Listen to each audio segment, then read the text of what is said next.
It's all yours, Professor. Okay, M&M Italian Ice. I never made it, but Steve reminded me yesterday that I had left a bag of M&Ms in the freezer.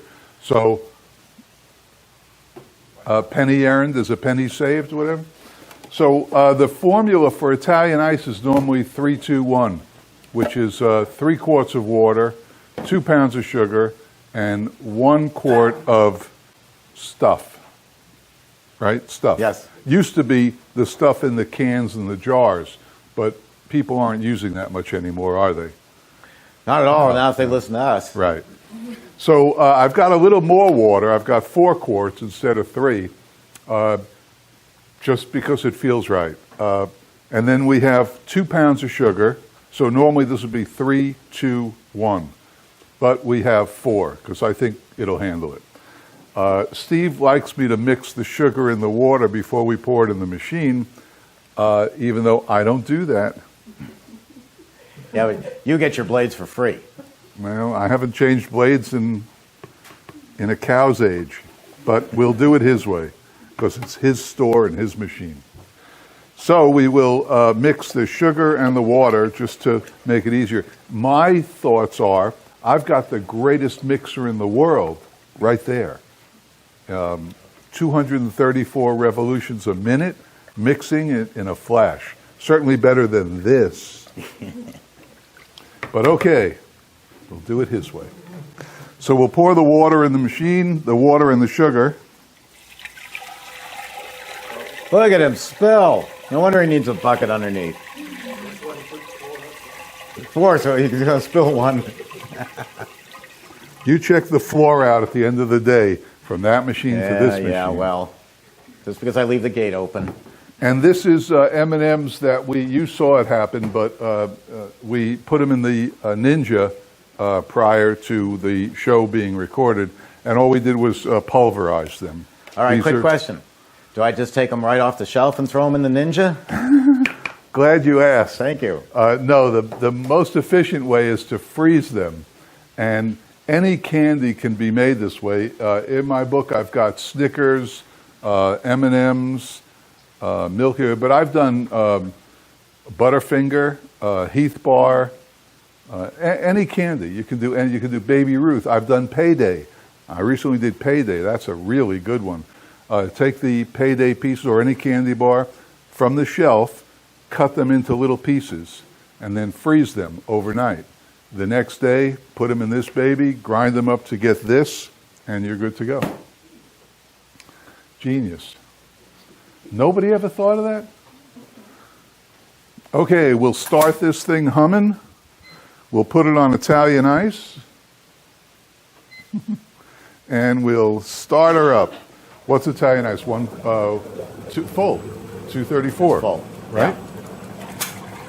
Yeah, because there's no dairy in it, so you're not going to get any overrun. And we'll add the M&Ms.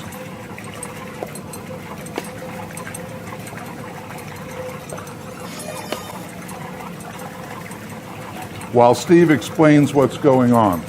He's adding the M&M.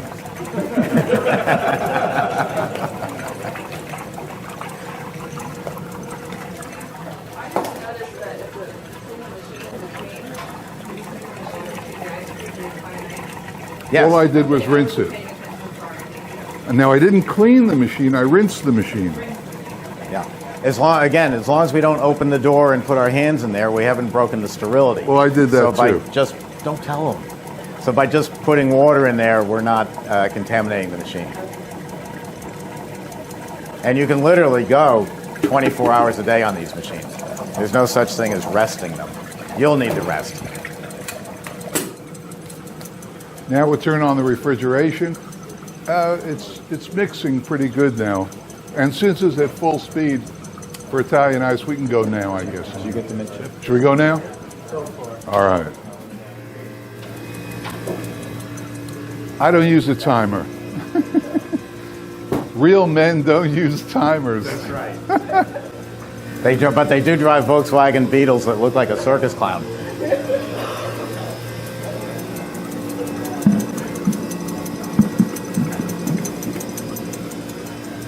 I have a new category for a book I'll tell you later about freezing. Let's talk about these.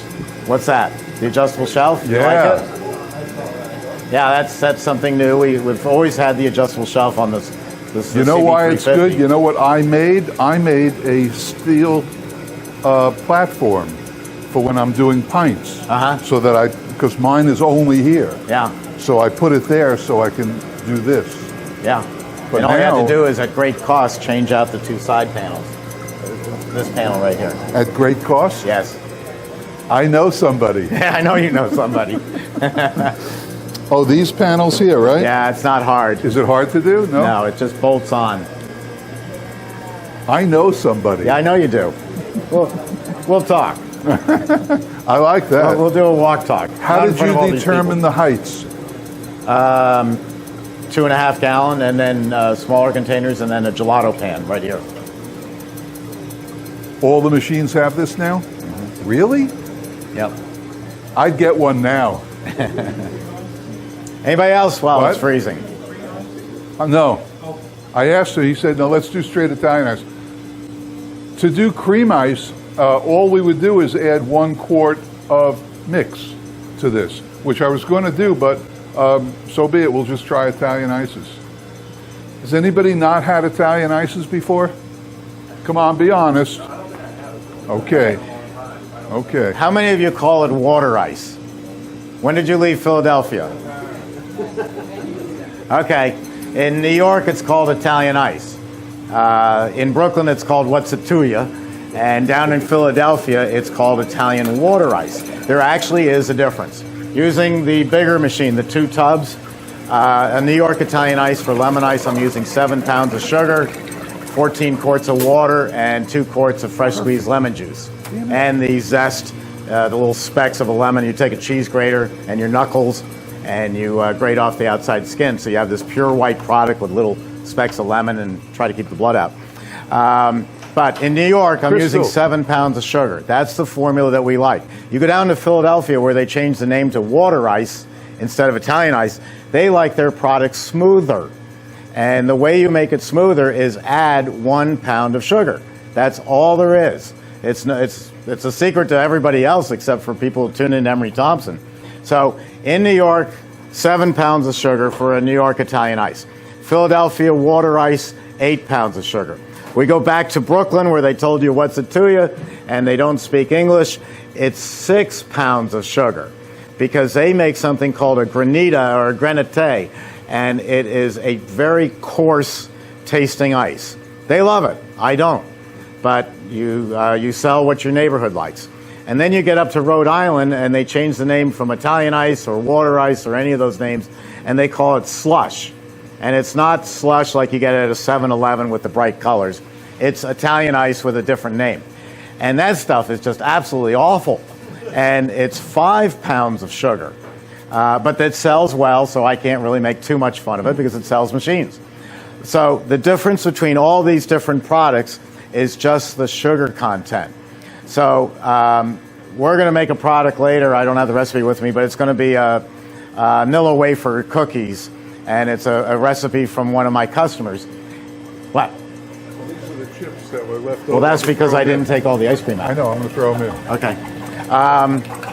So he wrote me back and he said, you know what, Steve, add another cup of sugar to the recipe. He said, sugar not only makes things smoother, but it enhances the flavor. If you're making an Italian ice and you say, well, it's just not enough cherry, or it's just not enough any flavor, grape, not necessarily would you add more flavor. You might add just a little bit more sugar. Sugar enhances the flavor. You'll see in old-time recipes that it calls for salt in your ice cream. Well, I've had numerous chefs tell me that salt enhances the flavor of ice cream. I've never seen it. I don't believe it. I think what it comes from is this is what my grandfather was using before he invented the modern-day mechanized batch freezer. And when you're putting this together with rock salt and ice as your source of cold, guess what happens? A little bit of salt falls into the recipe, into the mix. So the recipe's all called for a pinch of salt. It was like this one lady, when I told her that story, she said, you know what? I can back that up. My grandmother used to say that when you made this certain dinner of hers, turkey dinner, you had to use a 9-inch pan. Let's say 12-inch pan. 12-inch pan to make this dinner. And so she had to go out and find a 12-inch pan. It was very strictly in there, a 12-inch pan. Not a 9, not a 14, but a 12. And so that was passed down from the great-grandmother to the grandmother, and then from the grandmother to the mother. And so then the daughter, being a little bit of a wise ass, goes, why do I need a 12-inch pan? Because it's in the recipe. Well, great-grandma's still alive. Let's call her up and ask her, why do we have to have a 12-inch pan? Because I don't own a 14-inch pan. So sometimes that's why stuff gets into a recipe. It doesn't mean it's right. It's just, oh, that's the way we've always done it. So keep in mind. How are we doing? Good. We're doing good. Not ready yet. Okay. So keep talking. Yes. So for ices, what's the process for freezing them, serving them, temperature-wise, or... Wow, good question. Okay. The question is, how do you serve Italian ices? Freezing also. And freezing. When it comes out of the machine, because we're in the business of producing a lot of product as much as we can in an hour, we're going to pull it out at a consistency that would be a little too soft to serve to the general public. If my employees come running in and it's 1:30 and they just say, we just ran out of M&M and we need it right away, I will make a batch and I will freeze it stiffer in the machine and I can take it right out and serve it. But it's going to eject slower, it might leave more in the machine, but otherwise I'm going to make it so that it flows out fast. And then right next to you, which the cameras can't see, is a Sears chest freezer, and I'm just going to throw it in there. And I can leave it in there and it'll turn rock hard, just solid. You couldn't scoop it with a hammer and chisel, but you could keep it for days and weeks at that temperature. Nothing special, it's just anything that's below 0 degrees or colder. Because I'm scooping it in my store, Jeff would be different if I had a store, 16 degrees. Ice cream's at 6, Italian ice is at 16. So you can't put them in the same cabinet. In fact, if you ever go into an ice cream parlor and you see Italian ice and ice cream in the same cabinet, run like hell. It means that there are so many chemicals in the Italian ice to lower the freezing point. Things like glycerin, to lower the freezing point so we can scoop it in the same cabinet. They need separate cabinets. You need one of these. This is I use this for Italian ices. I like this because I can set the temperature to a warmer temperature, 16 degrees.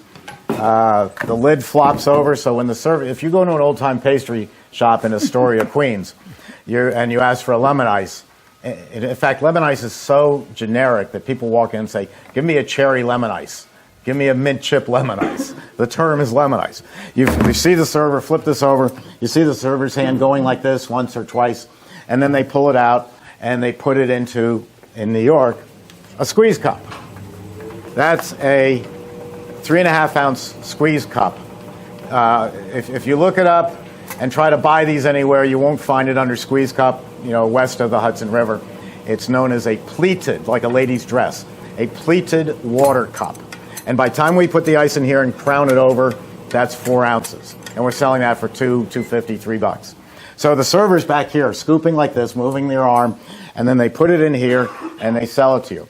What the server's actually doing is, since there's no chemicals in my Italian ice, a little puddle of lemon juice forms in the center, just a small one. And the server's remixing it like this before they put it in here. So you can serve it like that, and I'll be out of your way in a second, Jeff. That would be a lemon ice. This would be a gelati. Gelati's a made-up name. We used to call that a parfait. This would be some cherry ice, some vanilla ice cream that you made at your batch freezer instead of a soft serve, some more cherry ice, and some more ice cream. A gelati or parfait. I can't find my... It's right there. Where? The fancy glass? Yep. Point. I can't see it. Right behind Jeff. Right behind Jeff. Okay. Thank you. You've been watching the videos. This is an Italian ice. This is a sorbet. This costs $2. This costs $7. And the only difference between sorbet and Italian ice is the way you're presenting it. Lemon, cherry, grape, orange, chocolate. Over here is mango, kiwi, papaya, champagne. Little upscale flavors, same stuff. Don't let anybody ever tell you different. It's just the presentation. How is it? I'm eating it. You better come up and get some before he eats it all. Steve, feel the weight of this. Feel the weight of this container. Whoa, baby. It's amazing, isn't it? Isn't that great? And it's mostly water.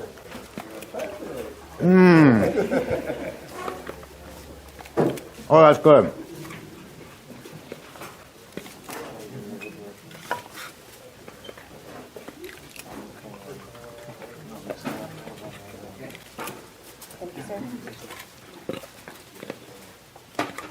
That's good. Thank you.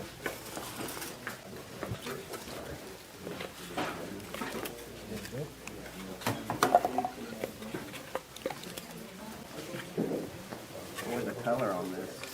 It's brown. Not appealing in a dipping case, is it? Yeah. Oh, no. Maybe in 6. Guam, but not here. 6 degrees Fahrenheit for ice cream. Here we give you extra plates. Guam, huh? How many people live on Guam? 7. How many of them eat ice cream? 2. Now this portion that Jeff's giving you cost about 10 cents. All the ingredients, 10 cents. And you're going to sell this for $2 or $3. The profit margins are just absolutely unbelievable. And the equipment to get into Italian ice is just so simple. A 3-compartment sink, a batch freezer, a chest freezer, and some way to serve it.